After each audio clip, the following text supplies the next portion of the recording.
Estamos de volta com o Band Eleições. Professor Zé Álvaro Moisés, nós estamos falando aqui sobre o Datafolha divulgado na noite desta segunda-feira. O candidato a vice, por enquanto, do PT, Fernando Haddad, subiu de 4 para 9. Termina nesta terça, dia 11, o prazo de 10 dias dado pela Justiça Eleitoral para que o PT faça a troca, substitua o ex-presidente Lula por um outro candidato, que será Fernando Haddad, ex-ministro da Educação, ex-prefeito de São Paulo. Já não demorou demais para fazer essa troca, professor? Essa é a minha impressão, que demorou muito, né? Significa que a estratégia ficou muito colada, muito mais à figura do Lula e os problemas da defesa dele diante da condenação, etc., né? A ideia de que ele é uma vítima da justiça e tal, ficou muito mais colada a isso do que propriamente o projeto do partido, projeto para o país e o candidato do partido, né? Porque, veja, mesmo agora, hoje, segunda-feira, os advogados do Lula indicaram que querem pedir mais uma semana para que haja, não é, que se espere uma decisão do Supremo, etc., para fazer valer a decisão que o Tribunal Superior Eleitoral tomou. Isso significa que mantém o Fernando Haddad numa situação ambígua.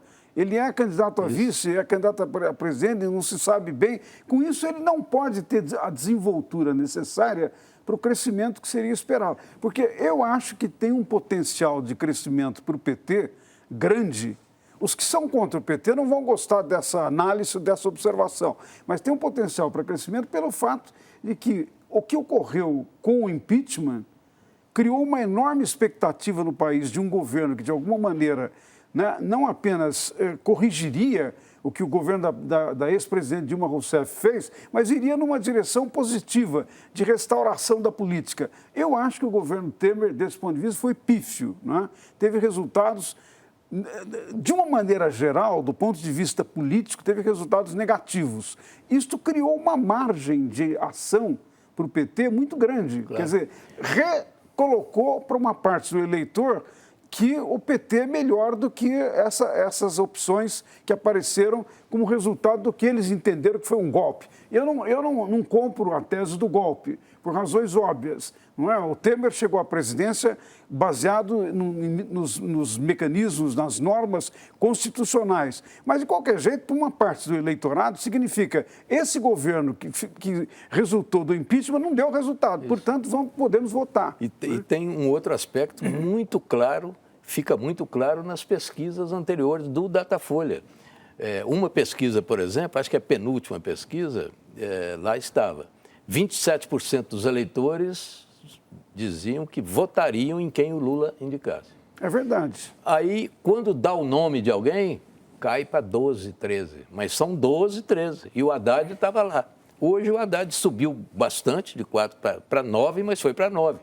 Cadê os 2 dígitos? Já deveriam estar aqui se essa dúvida aí do Lula e do PT tivesse sido dirimida. A pergunta que pode ser feita é o seguinte: qual a vantagem do ponto de vista do partido e do candidato do PT, essa ambiguidade que o Lula está mantendo? Já foi longe demais. Tem vantagem para o enredo que o PT construiu, né? Sim, mas da vítima presa em Curitiba. Agora, do ponto de vista eleitoral, realmente... Mas só que se trata de disputar uma eleição.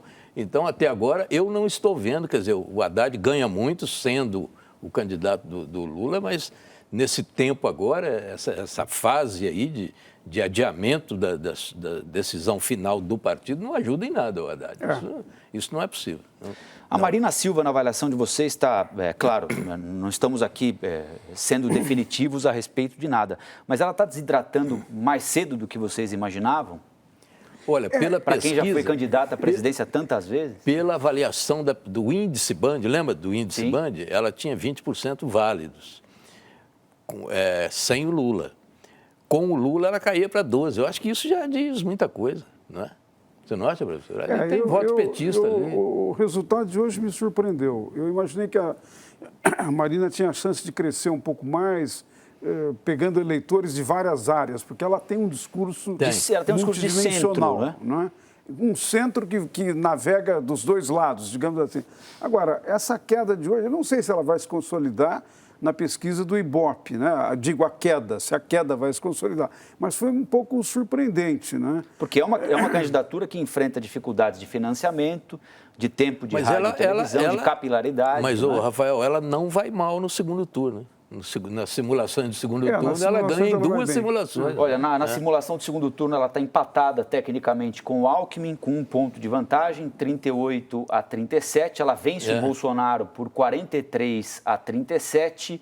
Ela perde para o Ciro Gomes 41-35 e vence o Haddad por 42-31. Então, Rafael, eu acho interessante isso aqui. Por um lado, verificar a queda da Marina significa também perceber a subida do Ciro, né? Então, o Ciro deu uma subida. Ele vence aqui todas as simulações de segundo provavelmente turno, né? tem um certo segmento, Mitre, de eleitores próximos do PT, esquerda, etc., que estão sendo disputados por esses candidatos, né? E digo Marina, Ciro. O Ciro aparentemente avançou. Então, mas isso acontece. O Ciro melhorou. O Ciro vem avançando. E ele está numa situação excelente no segundo turno aqui, nas simulações. Não é? Agora ele vai disputar com o Haddad, isso não tem dúvida nenhuma. Então, é uma semifinal. Se ele vai conseguir superar o Haddad, não está claro, né? Agora não vai ser muito fácil enfrentar o Haddad. O Haddad vem com o Lula por trás. Num certo sentido, o golpe que o Lula deu algum tempo atrás dele era exatamente antevendo essa dificuldade, que ele poderia passar. Então evitou que o PSB apoiasse o Ciro e poderia, de alguma maneira, ter consolidado uma liderança dele. Então, isso foi antevisto lá atrás e está aparecendo como um problema. Sim, quando agora, o Lula questão, disse, lembra, ele não é um líder, ele não é o líder. O Lula de repente, mandou esse recado. Não é? Quer dizer, ele já estava temendo isso aí. O Ibope, por exemplo, identificou, na última pesquisa divulgada na semana passada, o maior crescimento do candidato Ciro Gomes aconteceu no Nordeste. Ele é cearense, é claro, mas também tem um eleitorado ali, órfão do ex-presidente Lula, sem saber a quem recorrer. Ainda não foi devidamente apresentado ao ex-ministro, ex-prefeito Fernando Haddad, conhece o Ciro Gomes, que é cearense, já foi ministro, natural até que ele apresentasse um crescimento maior por ali. Né? Mas vocês acham que ele disputa esse eleitor? É o eleitor majoritariamente lulista. O Ciro não conseguiu falar mais ao centro ainda. Ainda pode falar com alguns setores ali do centro e tal, ainda pode, né? Mas não é mais aquela expectativa que ele tinha antes. Houve um momento em que ele negociou ali com o Centrão e tal, aquilo não. A semifinal é Ciro, Haddad, e lá do outro lado seria o Alckmin e o Bolsonaro, mas o Alckmin não sai do lugar, entendeu? E esse é um eu acho que a grande questão do Ciro é que se ele consolida esse crescimento no Nordeste e ele consegue entrar no Sudeste e no Sul. Se ele conseguir, ele passa o Haddad e provavelmente ele vira competitivo. Agora, se ele não crescer em São Paulo, no Paraná, no Espírito Santo, Minas, se ele não crescer nessa região, eu acho que ele vai ficar com essa vantagem no Nordeste, mas sem que isso se expanda, né? Em Minas ele conseguiu apoio do prefeito de BH, né? Mas em São Paulo não tem palanque, no Rio de Janeiro também não tem um bom palanque, ou seja, ele vai ter que correr esses estados sozinho, né? Claro, e esses estados são fundamentais, é só ver os números, né? O Nordeste é importantíssimo, mas o número de eleitores... Em todo caso, eu acho que é preciso assinalar que uma boa parte de eleitores de classe média, ouvindo os debates, entenderam que o discurso do Ciro é consistente. Isso apareceu.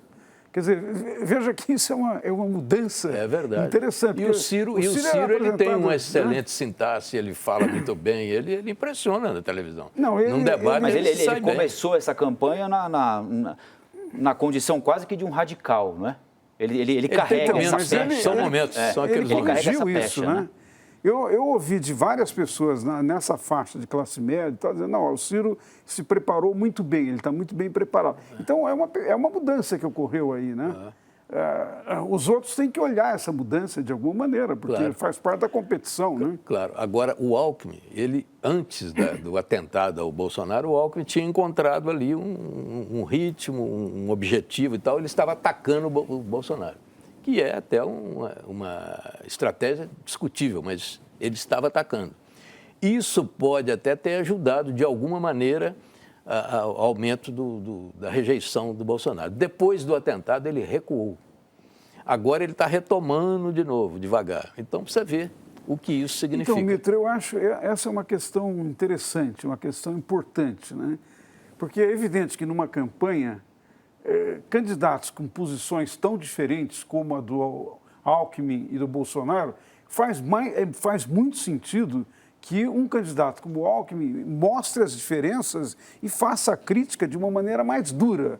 Agora, a comoção criada pelo fato do Bolsonaro ter sofrido um atentado diminuiu essa possibilidade. Isso. Eu acho que faz todo sentido que a campanha do Alckmin encontre uma outra maneira de chamar a atenção para os pontos que são críticos do Bolsonaro.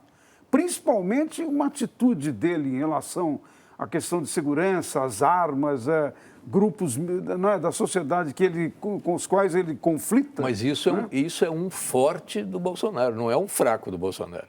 O Bolsonaro, grande parte dos apoiadores do Bolsonaro adoram tudo isso. Mas para quem não gosta, né? Sim, aí que tá. Pode parecer que ele atrai um tipo de Agora gente tem um outro ponto que não podemos deixar, vai terminar, mas eu preciso falar. A gente precisa encerrar. Grande parte dessa rejeição do Bolsonaro se deve às mulheres.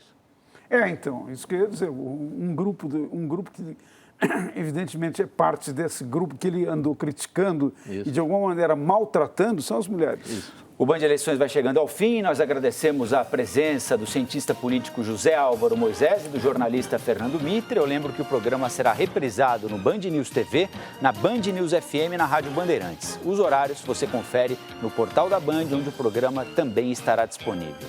Muito obrigado pela audiência e até semana que vem.